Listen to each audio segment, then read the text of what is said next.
Bismillahirrahmanirrahim. Assalamualaikum warahmatullahi wabarakatuh.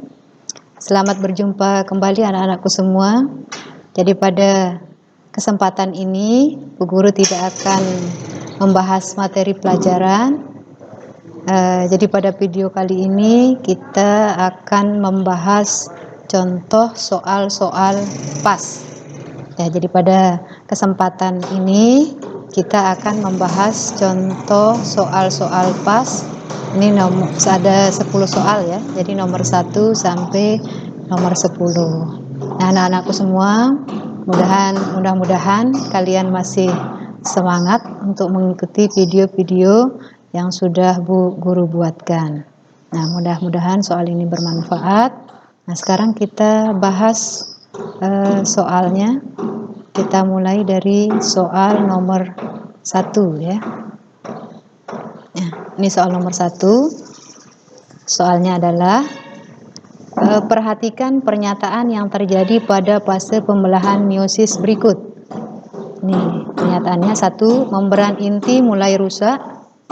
Kemudian kromosom berjajar pada bidang pembelahan. 3, terbentuk 2 sel anakan yang bersifat haploid. 4, membran inti terbentuk kembali. Kemudian 5, terbentuk 4 sel anakan yang bersifat haploid.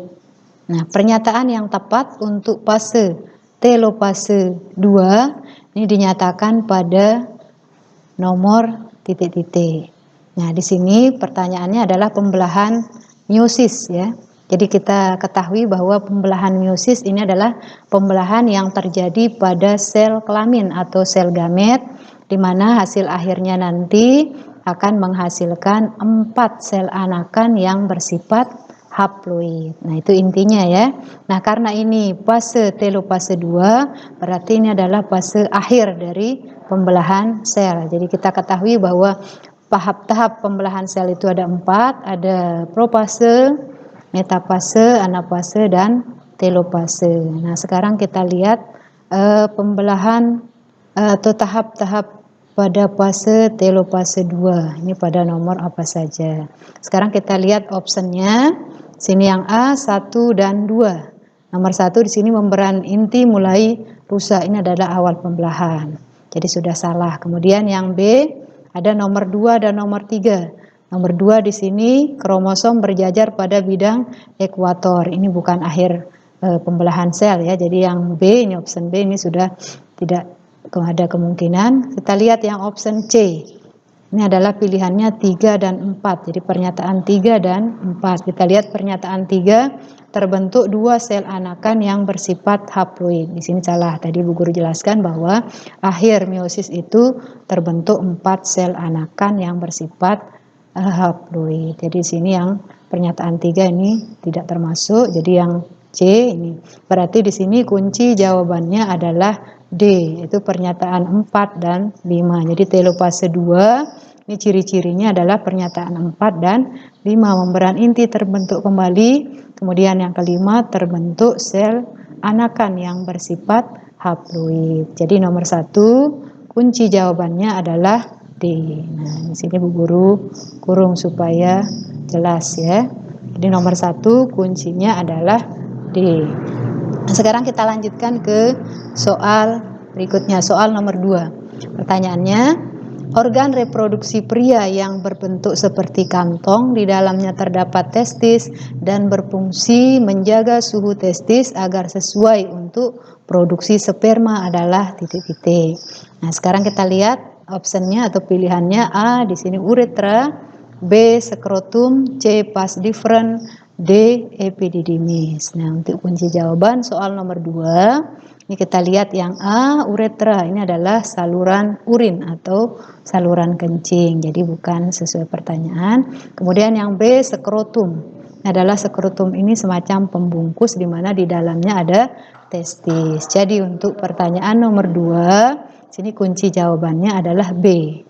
Jadi skrotum. Ini Bu Guru kurung ya. Berarti di sini nomor 2 kuncinya adalah B. Sedangkan untuk option C, vas deferens, ini adalah saluran yang terdapat di dalam testis. Begitu juga dengan epididymis, ini sambungan vas deferens yang berada di dalam testis. Nah, kita lanjutkan untuk soal nomor 3. Nah, coba nomor 3 di sini perhatikan gambar berikut.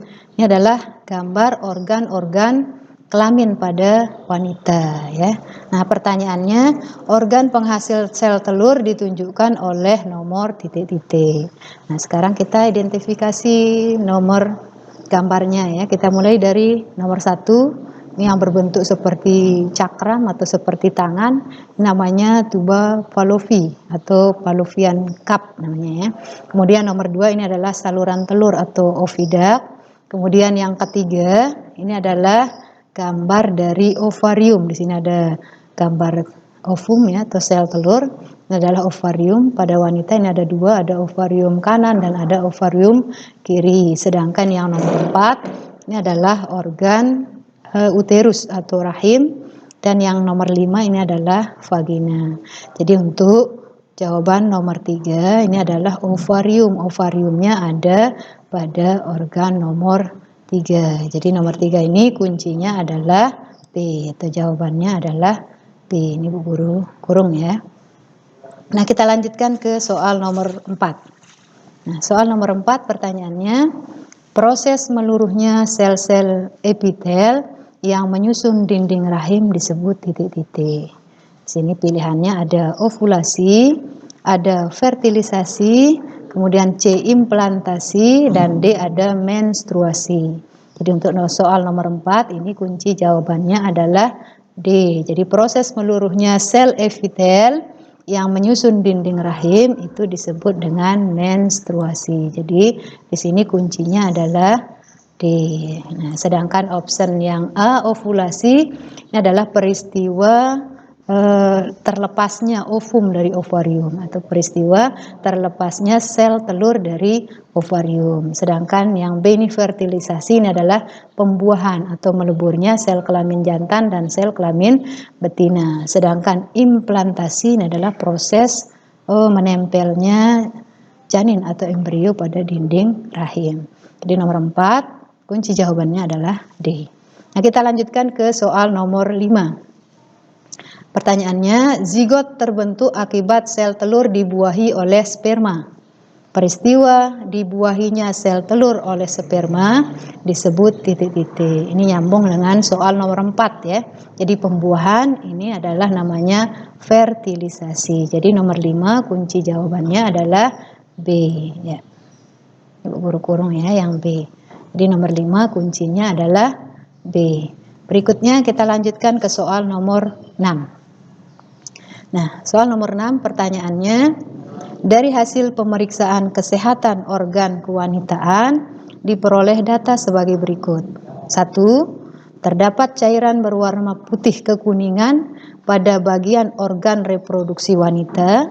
Kemudian 2. Cairan tersebut bersifat kental dan berbau tidak sedap.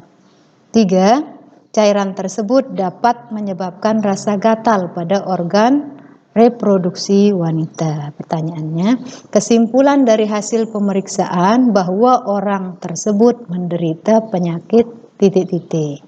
Nah, dari ciri-ciri yang sudah dibacakan tadi, di sini adalah orang tersebut menderita penyakit kelamin apa. Jadi ini jawabannya adalah C, keputihan ya. Nah, ini guru kurung. Jadi nomor 6, ini kunci jawabannya adalah C. Jadi penyakitnya adalah penyakit keputihan. Kalau yang A ini adalah sini sama juga. Ini adalah penyakit kelamin juga. Ini sipilis atau biasa dikenal dengan raja singa. Ini biasanya penyakit kelamin yang disebabkan oleh semacam bakteri ya. Namanya Treponema pallidum kalau tidak salah ya. Kemudian yang B ini adalah penyakit HIV atau AIDS. Ini adalah penyakit kelamin yang disebabkan oleh virus HIV. Kemudian ada herpes simplex genitalis. Ini adalah penyakit kelamin yang disebabkan oleh virus herpes simplex namanya. Jadi nomor 6 ini kunci jawabannya adalah C. Ya, berikutnya kita lanjutkan ke soal nomor 7. Nah, soal nomor 7, ini pertanyaannya. Perhatikan ciri-ciri perkembangbiakan pada tumbuhan berikut. 1. Individu baru terjadi sebagai hasil pembuahan. 2. Individu baru terjadi dari salah satu bagian tubuh induknya. 3. Mewarisi semua karakteristik sifat dari satu induk. Dan yang keempat, melibatkan alat-alat kelamin. Ciri-ciri perkembangbiakan generatif pada tumbuhan ini ditunjukkan oleh nomor titik-titik. Nah, di sini pertanyaannya adalah perkembangbiakan generatif. Jadi perkembangbiakan generatif ini adalah perkembangbiakan secara kawin. Nah, jadi generatif itu adalah perkembangbiakan secara kawin. Jadi untuk ciri-ciri perkembangbiakan secara kawin, ini kalian mungkin sudah tahu pasti. Jadi di sini cirinya yang pasti induknya ada dua, ada induk jantan, ada induk betina. Nah, sekarang kita lihat pilihannya atau optionnya. Di sini A, pilihannya adalah nomor 1 dan nomor 3. Kita lihat pernyataan nomor 1, individu baru terjadi sebagai hasil pembuahan.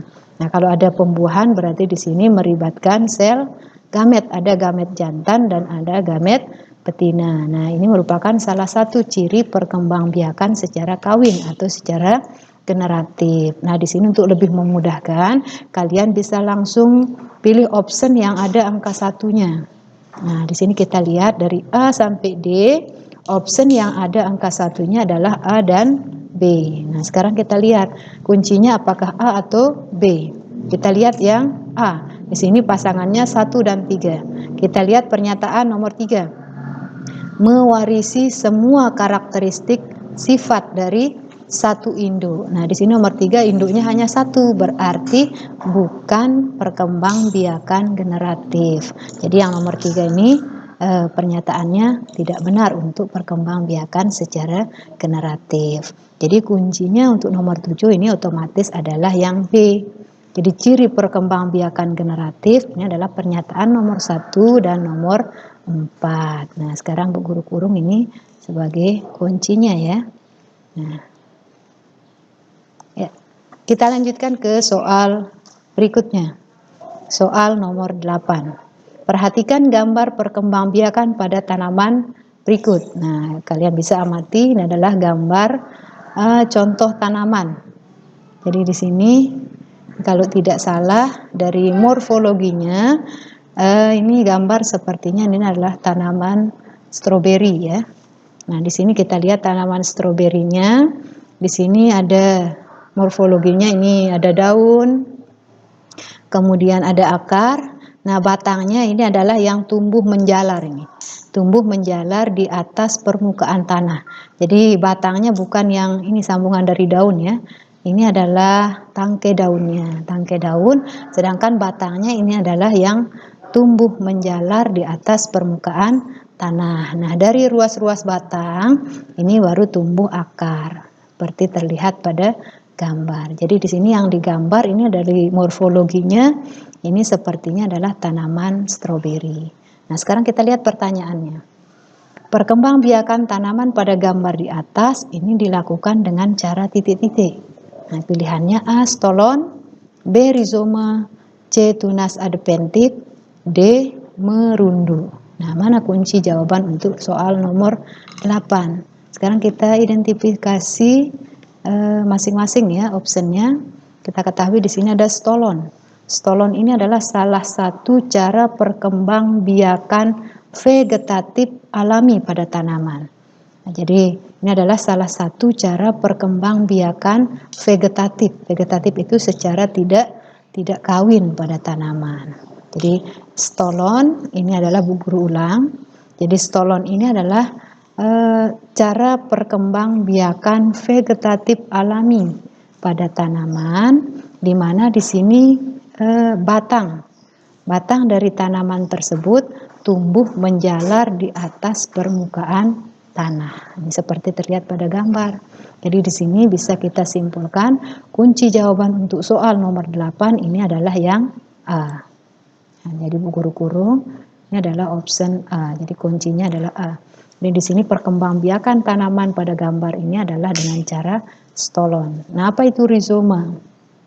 Rizoma ini juga merupakan salah satu cara perkembangbiakan vegetatif alami pada tumbuhan. Cuma di sini kalau pada rizom, ini istilahnya juga akar tinggal kalau tidak salah. Jadi di sini yang tumbuh mendatar di atas permukaan tanah atau di dalam tanah itu adalah akarnya. Jadi bukan, kalau stolon ini adalah batang yang tumbuh menjalar di atas permukaan tanah, sedangkan rizoma ini adalah akar yang tumbuh mendatar di atas permukaan tanah atau di dalam tanah. Nah, ini biasanya bisa kita temukan pada tanaman seperti kunyit, bisa juga lengkuas, dan lain sebagainya ya. Nah, sedangkan tunas adventif ini adalah tunas-tunas yang tumbuh pada tepi daun ya. Jadi pada daun ini, contohnya pada tanaman cocor bebek. Sedangkan merunduk ini adalah salah satu cara perkembangbiakan vegetatif buatan. Ini harus melibatkan campur tangan manusia ini yang merunduk. Jadi batang tanaman atau batang suatu tanaman itu dibengkokkan, kemudian ditanam pada tanah. Nah, ini yang perkembangbiakan vegetatif pada tumbuhan. Jadi ini A, B, dan C ini adalah yang vegetatif alami, sedangkan D ini adalah vegetatif buatan. Jadi yang nomor 8, ini kunci jawabannya adalah A. Jadi ini yang stolon ini bisa terjadi pada tanaman stroberi ya. Bisa juga pada arbe namanya, tapi mungkin kita kurang kenal tanamannya ya. Jadi yang biasa mungkin kita lihat ini adalah stroberi. Ya, kita lanjutkan ke soal berikutnya. Soal nomor 9. Nah, di sini nomor 9. Soalnya adalah data percobaan perkecambahan pada tanaman. Jadi datanya bisa kita lihat pada tabel ya. Di sini ada perlakuan pada kecambah. Kemudian ini waktu diamati pada hari ke-6. Kemudian ini ada keterangan. Nah, di sini ada 3 perlakuan. Jadi ada 3. Yang perlakuan pertama, biji dibiarkan pada wadah atau pada tempat tertentu. Kemudian perlakuan yang kedua, biji direndam di dalam air. Kemudian yang ketiga, biji di atas atau ditaruh di atas kapas yang basah. Nah, dari ketiga perlakuan ini, pada hari ke-6 dilakukan pengamatan. Di sini untuk biji yang dibiarkan pada wadah, ternyata bijinya tetap tidak mengalami perubahan. Atau kesimpulannya tidak berkecambah. Jadi setelah 6 hari bijinya tetap atau tidak berkecambah. Kemudian biji yang diperlakukan yang kedua ini, biji direndam di dalam air. Ternyata setelah 6 hari diamati, bijinya ini membesar. Jadi ukurannya lebih besar dari pada awalnya. Nah, di sini keterangannya ternyata tidak berkecambah, hanya membesar saja bijinya ya. Nah, kemudian pada perlakuan yang ketiga, biji ditaruh di atas kapas yang basah. Jadi ditaruh di atas kapas yang basah. Ternyata pada hari ke-6 setelah diamati, ternyata biji tersebut tumbuh dan berkembang, membentuk. Ada daun, kemudian ada akar dan ada batang atau bijinya di sini berkecambah. Nah, pertanyaannya, dari hasil percobaan tersebut, biji yang direndam di air atau biji yang direndam air ini tidak mengalami perkecambahan karena titik-titik. Nah, kenapa? Jadi kenapa biji yang direndam di dalam air tidak berkecambah, hanya membesar di sini bijinya ya. Nah, di sini pilihannya adalah A, tidak mendapatkan cahaya. Nah, sekarang yang B, tidak mendapatkan oksigen. Kemudian yang C, kurang lembab. Dan yang D, temperatur terlalu tinggi. Nah, sekarang kita analisis option atau pilihannya satu persatu ya. Kita mulai dari option A, tidak mendapatkan cahaya. Nah, di sini pernyataannya adalah tidak mendapatkan cahaya. Nah, karena di sini di tabel ini tidak ditentukan apakah ditaruh di tempat gelap atau ditaruh di tempat terang, ini tidak ada keterangan. Jadi di sini option A kemungkinannya bukan jawabannya ya. Sekarang kita lihat option B, tidak mendapatkan oksigen. Nah, dan kenapa yang direndam di dalam air tidak berkecambah? Di sini alasannya karena tidak mendapatkan oksigen. Nah, karena dia direndam di dalam air, kemudian mungkin kalau di dalam air persediaan oksigen itu kurang, jadi kemungkinan biji yang direndam di dalam air tidak berkecambah. Ini disebabkan karena tidak mendapatkan oksigen yang cukup. Nah, jadi kemungkinan jawabannya atau kuncinya untuk nomor 9 ini adalah yang B. Nah, sekarang ini Bu Guru kurung aja ya yang B. Baru kita lihat option yang C. Yang C di sini kurang lembab. Karena dia di dalam air pasti kelembabannya tinggi. Jadi kalau kurang lembab ini tidak sesuai dengan pernyataan di atas. Sedangkan yang D, temperatur terlalu tinggi. Ini lebih tidak mungkin. Karena kalau di dalam air temperaturnya pasti rendah. Jadi di sini yang nomor 9 bisa kita simpulkan kunci jawabannya adalah B. Jadi kenapa biji yang direndam di dalam air tidak berkecambah? Ini disebabkan karena tidak mendapatkan oksigen. Nah, sekarang kita lanjut ke soal berikutnya. Soal nomor 10. Ini adalah soal yang terakhir ya pada kesempatan ini. Jadi soalnya, Tasya mengamati bunga di halaman sekolah. Ternyata bunga tersebut memiliki ciri ukurannya besar, berwarna merah cerah, tidak berbau, menghasilkan nektar. Nektar ini artinya madu ya, kelenjar madu. Dan mahkota berbentuk trompet. Nah, dilihat dari ciri-cirinya, maka bunga tersebut penyerbukannya dibantu oleh titik-titik. Nah, pilihannya ada angin, dibantu oleh angin, kemudian B dibantu oleh kelelawar, C dibantu oleh air, dan D dibantu oleh burung. Nah, sekarang kita analisis pilihannya satu persatu ya. Nah, kita mulai dari yang A. Di sini bunga tersebut penyerbukannya dibantu oleh angin. Nah, sekarang kita lihat ciri-ciri bunganya. Di sini warnanya merah cerah, kemudian ukurannya besar. Jadi kalau dibantu oleh angin ini kayaknya tidak mungkin. Kemudian di sini ada menghasilkan nektar. Jadi kalau menghasilkan nektar biasanya serbuk sarinya itu basah atau agak berat ya. Jadi tidak mungkin dibantu penyerbukannya oleh angin. Bukan tidak mungkin, artinya kecil kemungkinannya penyerbukannya dibantu oleh angin. Nah, sekarang kita lihat yang B, dibantu oleh kelelawar. Jadi di sini untuk yang tanaman yang dibantu penyerbukannya oleh kelelawar, ini biasanya tanaman yang bunganya mekar pada malam hari ya. Jadi di sini kelelawar kan biasanya beraktivitas pada malam hari. Jadi dan kita ketahui bahwa kelelawar ini buta warna. Jadi dia tidak bisa melihat bunga itu apakah warnanya cerah atau tidak. Jadi kemungkinannya di sini untuk dibantu oleh kelelawar ini kecil ya. Nah, berikutnya kita lanjut ke option yang C. Di sini penyerbukannya dibantu oleh air. Nah, untuk yang dibantu oleh air di sini biasanya tanaman-tanaman yang hidup di dalam air, jadi tidak mungkin. Nah, kita lihat option yang terakhir yang D, ini penyerbukan dibantu oleh burung. Nah, karena di sini ada menghasilkan nektar atau madu, biasanya burung itu tertarik dengan madu karena dia bisa mendapatkan bahan makanan dari sini. Jadi kemungkinan besarnya tanaman yang diamati ini adalah penyerbukannya dibantu oleh burung karena warnanya cerah, jadi menarik perhatian burung, dan yang pasti menghasilkan nektar.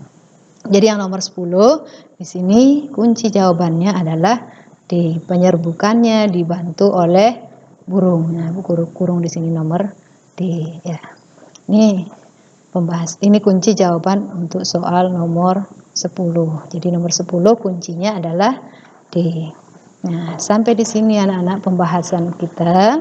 Silahkan kalian tunggu untuk pembahasan soal-soal berikutnya. Nah, untuk kesempatan ini Bu Guru cukupkan sekian. Semoga kalian masih semangat untuk menunggu video-video yang Bu Guru buat berikutnya.